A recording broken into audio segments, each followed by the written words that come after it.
మొన్న ఢిల్లీ ఉద్యమంతో ఫేమ్ వచ్చేసిందంటే ఒక 7-8 మంది ఈ కాక్రోచ్ జనతా పార్టీ వాళ్ళు ఎవరికి వాళ్ళు పబ్లిసిటీ కోసం ఇంటర్వ్యూలు ఇచ్చుకుంటున్నారు సోషల్ మీడియాలో. అవి బాగా ఫోకస్ చేసుకుంటున్నారు. వాళ్ళ ఆవేశపూరిత మాటలే ఇప్పుడు వాళ్ళని ముంచబోతున్నాయి.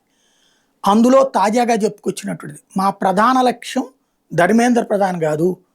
వాస్తవంగా నీట్ పరీక్షలు కూడా జరిగిపోయినాయి. కానీ మేము ధర్మేంద్ర ప్రధాన్ రాజీనామా ఎందుకు పెట్టాము అంటే అప్పుడు రాజకీయ శక్తులు అండగా నిలబడతాయి. ఆ విధంగా ధర్మేంద్ర ప్రధాన్ని రాజీనామా చేయించాం కాబట్టి నెక్స్ట్ మరికొన్ని రోజుల్లో అమిత్ షాని టార్గెట్ చేస్తాం. ఆ తర్వాత నరేంద్ర మోడీని టార్గెట్ చేస్తాం. ప్రభుత్వాన్ని గద్దె దించుతాం.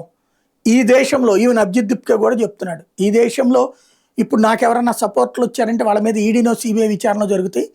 కాబట్టి ఇట్లాంటి ఏంటి నేను ఒక పార్టీ పెట్టి ఎన్నికలు పెట్టానంటే నా తరపున పోటీ చేసే వాళ్ళని ఇవన్నీ పట్టుకుంటారు.